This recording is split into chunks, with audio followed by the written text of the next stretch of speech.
नमस्कार मित्रों, मैं लोकेंद्र तिवारी आज आपको ऐसी शख्सियत से मुलाकात कराना चाहता हूं जो मध्य प्रदेश के किसान कांग्रेस के महासचिव हैं और एक वरिष्ठ समाज सेवी जो रीवा ज़िले में कई सामाजिक कार्यों में अपनी भूमिका निभाते हैं।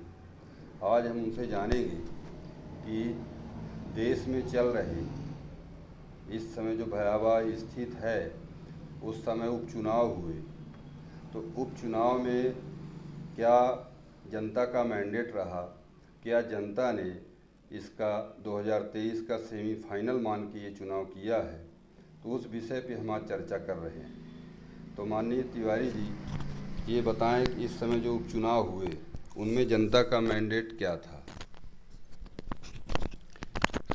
लोकेंद्र भैया, सबसे पहले आपको गोवर्धन पूजा दिवस की हार्दिक शुभकामनाएं। आपको और समस्त राष्ट्रवासियों को हमारी तरफ से गोवर्धन पूजा दिवस की हार्दिक शुभकामनाएं। ये दिवस अपने आप में भगवान कृष्ण की कर्मठता को प्रदर्शित करता है। भगवान कृष्ण किसी के प्रमाण पत्र के मुहताज तो नहीं, लेकिन उन्होंने एक अराजक व्यवस्था के खिलाफ जो गोवर्धन पर्वत को अपने उंगली में उठा के लोगों के बीच में एक संदेश देने की कोशिश की थी। लगभग वही दशा आज राष्ट्र की भी है। वास्तव में विगत कई वर्षों से देश में कई प्रतिकूल परिस्थितियां आईं और हमारे देश और मध्य प्रदेश में भारतीय जनता पार्टी सत्तासीन है। उसने मानवीय मूल्यों को नज़रअंदाज करते हुए कई बार ऐसे आघात किए जिससे आम जनता के अंदर से कराह निकली और उस कराह की आह इस उपचुनाव में जो 29 विधानसभा पूरे देश की 29 विधानसभाओं में हुआ और 3 लोकसभाओं में परिणाम आए, वो ये बताने के लिए बहुत हैं कि आपके इन कृत्यों से जनता खुश नहीं है और आपको इस देश से और प्रदेश से बाहर करना चाहती है। ये मैंडेट, ये जो जनमत मिला है, निश्चित तौर पर ये कहने वाली पार्टी कि हम विश्व की सबसे बड़ी लोकतांत्रिक पार्टी हैं, इस देश की जनता के माध्यम से ही आप इस देश में सबसे बड़ी लोकतांत्रिक पार्टी कहने का हक पाए हैं। लेकिन आपने उस जनता का, उस भगवान का इतना निरादर किया जिस भगवान ने आपको जीरो से हीरो बनाया। उसी जनता के लिए आपने इतने कहर ढाए कि अंततोगत्वा वो कराह के चीख चिल्ला के आपका प्रतिकार करने के लिए तैयार हो गई।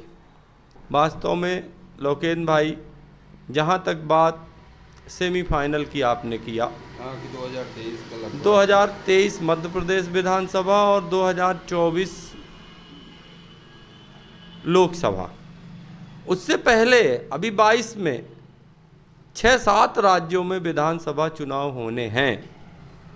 23 और 24 के चुनाव से पहले 22 के चुनाव का एक झांकी प्रस्तुत की है इस देश की जनता ने, और उसने ये बता दिया है कि अगर आप अपनी मनमानी करोगे, किसानों के अहित में काम करोगे, राष्ट्र के अहित में काम करोगे, ढकोसलेबाजी करोगे और देश को गुमराह करते रहोगे, तो बार बार जनता आपके कहने पर गुमराह नहीं होने वाली है। जनता सोचती है, समझती है, जानती है और आपके अंतर्निहित जो आम जनमानस की भावना है, उसके खिलाफ जो आप काम कर रहे हैं, उसके लिए जनता आपके विरोध में खड़ी हो चुकी है।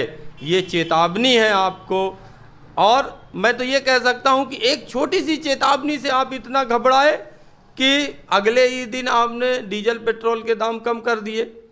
अब जब आपने अगले ही दिन, परिणाम के अगले दिन डीजल पेट्रोल के दाम कम किए और इसके पहले आप कहते थे कि मैं इसमें कुछ नहीं कर सकता क्योंकि ये तो अंतर्राष्ट्रीय जगत से संबंधित मामला है, जो क्रूड है वो विदेशों से आता है, वो जिस भाव मिलता है उस अनुपातिक अनुपात में हम रोज वृद्धि करते हैं, ठीक है। तो अगर आप इस नियम का पालन कर रहे थे तो अचानक एक दिन में ना तो क्रूड के दाम घटे ना कुछ हुआ, लेकिन आपने डीजल और पेट्रोल के दाम कम किए। हाँ, पहले से भी जैसे क्रूड ऑयल के दाम वैसे भी घटे हुए हैं ऑलरेडी, जैसे। और जहाँ तक क्रूड का मामला है, क्रूड तो अभी भी 2014 के पहले जो अपने उच्चतम श्रेणी तक गया था उससे तो अभी बहुत नीचे है। उस समय जब मनमोहन सिंह जी की सरकार थी तब क्रूड का दाम तो $145 प्रति बैरल तक गया, और जब नरेंद्र मोदी जी प्रधानमंत्री हुए तो क्रूड का दाम $15-20 प्रति बैरल तक आया। लेकिन दामों का अंतर अगर तुलनात्मक दृष्टि से तुलना की जाए तो उस हिसाब से देश में दाम नाम मात्र के नहीं घटे। वास्तव में क्या डीजल पेट्रोल उद्योगपति ही उपयोग करता है? उद्योगपति के अलावा किसान, मजदूर, छोटा व्यवसायी, रेहड़ी वाला, ठेले वाला, अब तो आम लोगों की आवश्यकता हो गई है डीजल पेट्रोल यानी गाड़ी। बिना वाहन के कोई व्यक्ति कहीं आ जा नहीं सकता। और जैसे अभी किसानों का कई किसानों से हमने चर्चा की, तो जो ट्रैक्टरों में अपनी खेतों की जुताई बुवाई कर रहे हैं, जिनके पास ट्रैक्टर नहीं जी, वो किसान कैसे अपनी जुताई बुवाई कर पाएंगे इस साल, क्योंकि इतनी महंगाई है।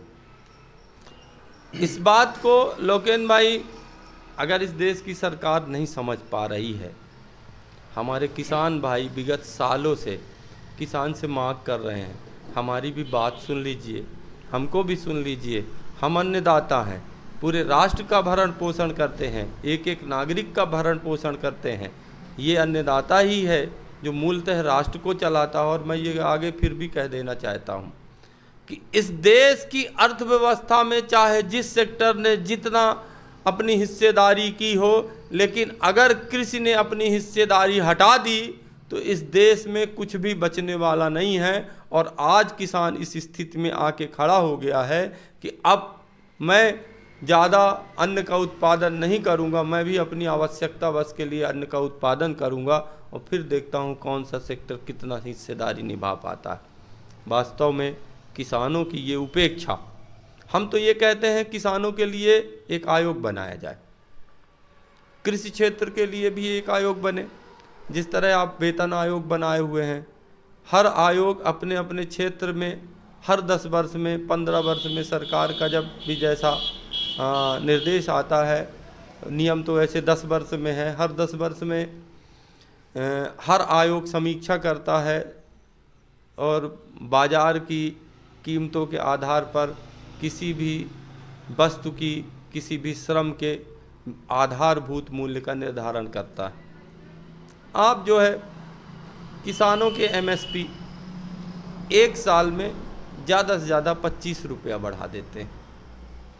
आप ये बताइए कि हर काम का सबसे बड़ा इस समय साधन हो गया है डीजल और पेट्रोल। पिछले 1 वर्ष में डीजल के दाम लगभग 30 रुपये बढ़े, 30 रुपये प्रति लीटर, यानी 60-65 रुपये की चीज़ 100 रुपये में मिलने लगी। और किसान का 1975 रुपये का गेहूं अधिकतम 2000 का हुआ। कितने प्रतिशत बढ़ोतरी है भाई? क्या आप इस पर विचार नहीं करते? वास्तव में मैं चाहता हूं कि किसानों के लिए भी एक आयोग बने और बाजार मूल्यों में बढ़ी हुई वृद्धि के आधार पर उनका भी सपोर्ट प्राइस तय होना चाहिए। और जैसे हर साल शासकीय कर्मचारियों को इंक्रीमेंट दिया जाता है, शासकीय कर्मचारियों को महंगाई भत्ता दिया जाता है, पिछले साल कोई वस्तु इतने की मिल रही थी, इस साल इतने मिल रही तो उतने प्रतिशत महंगाई भत्ता दिया जाता है। ऐसे महंगाई भत्ता किसानों को भी उनके उत्पाद पर बाजार में बढ़े हुए मूल्यों के आधार पर निर्धारित किया जाना चाहिए। यह मेरी इस चैनल के माध्यम से मांग है कि किसानों के लिए भी एक किसान आयोग बने और वो आयोग निर्धारित करे कि अब किसानों की एमएसपी इस साल क्या होगी।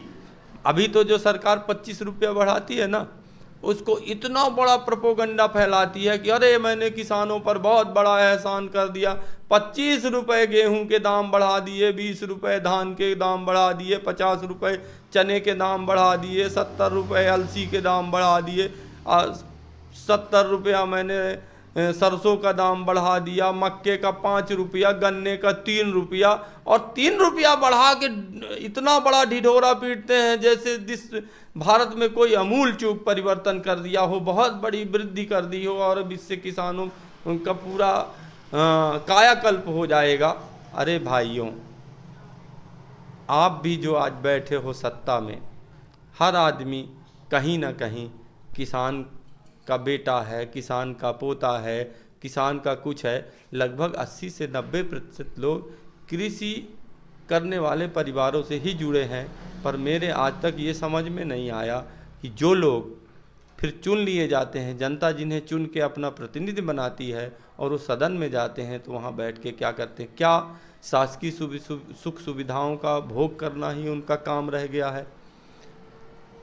इसलिए मेरा अनुरोध है कि अगर सरकार वक्त रहते नहीं चेती तो अभी 29 विधानसभा और 3 लोकसभा में जो परिणाम देखने को मिला है, इसमें तो अभी बहुत सारा खेल हुआ। सत्तासीन भारतीय जनता पार्टी ने हर बल का प्रयोग किया, चाहे वो प्रशासन का हो, चाहे वो धन का हो, चाहे वो अपनी ताकत का हो, चाहे वो पद का हो। अभी तो आपने सत्ता रहते अपनी ताकत का प्रयोग किया, लेकिन आपको नहीं पता आपकी 3-3 लाख की लीडें कम हुई हैं। और आपको मैं ये बता देना चाहता हूँ, अगर ये रवैया रहा तो अगली बार भारतीय जनता पार्टी अपने को सदन में तलाशते हुए 1984 और 80 की स्थिति में नहीं आई थी।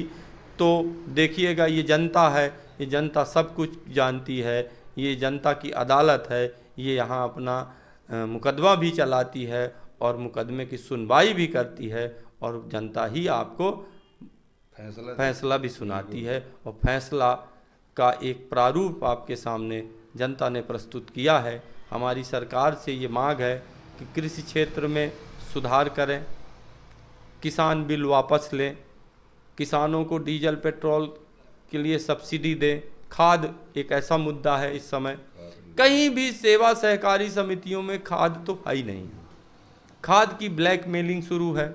जो खाद आती है सोसाइटियों में, मैं भी सेवा सहकारी समिति में डायरेक्टर रहा, मुझे मालूम है ये लोग क्या क्या करते हैं।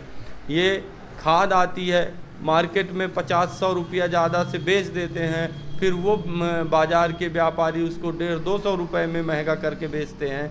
मतलब एक तो वैसे भी खाद इतनी महंगी है, गेहूं का रेट बढ़ा 25 रुपया, खाद का रेट बढ़ा 200 रुपया, 400 रुपया। आप अनुपात लगाइए ना, 1 क्विंटल गेहूं आप खरीद रहे हो 25 रुपया महंगा और खाद बेच रहे हो आप 400 रुपया महंगा। ये कैसा न्याय है? ये सरकार कहाँ बैठ के कहाँ देख रही है, क्या सोच रही है, क्या करना चाहती है? क्या इस देश को एक बार पुनः 1947 की दशा में लाना चाहती है? क्या सरकार ये कहती है कि कांग्रेस ने 70 वर्षों में नहीं किया, अब मैं करूंगा, तो क्या पहले वो 1947 की स्थिति में देश को ले जाना चाहती है? इसके बाद फिर शुरुआत करेगी इस राष्ट्र के विकास की। अरे विकास जहाँ पे था उसके आगे ले चलो ना। देश को आवश्यकता आज के दिन से आगे चलने की है, आप 1947 तक मत ले जाइए, देश को 2021 से आगे चलाइए। यही हमारी आपसे गुजारिश है। और एक बार पुनः ये चेतावनी है कि सरकार ने अगर किसानों के साथ इसी तरह दुर्व्यवहार करना नहीं छोड़ा तो एक दिन ये किसान इस सरकार को अगर औंधे मुंह नहीं गिराया था तो सरकार समय आने पर ये बताएगी कि किसानों में क्या ताकत है और क्या अहमियत है और किसान क्या क्या कर सकता है। इसी के साथ धन्यवाद लोकेन भाई।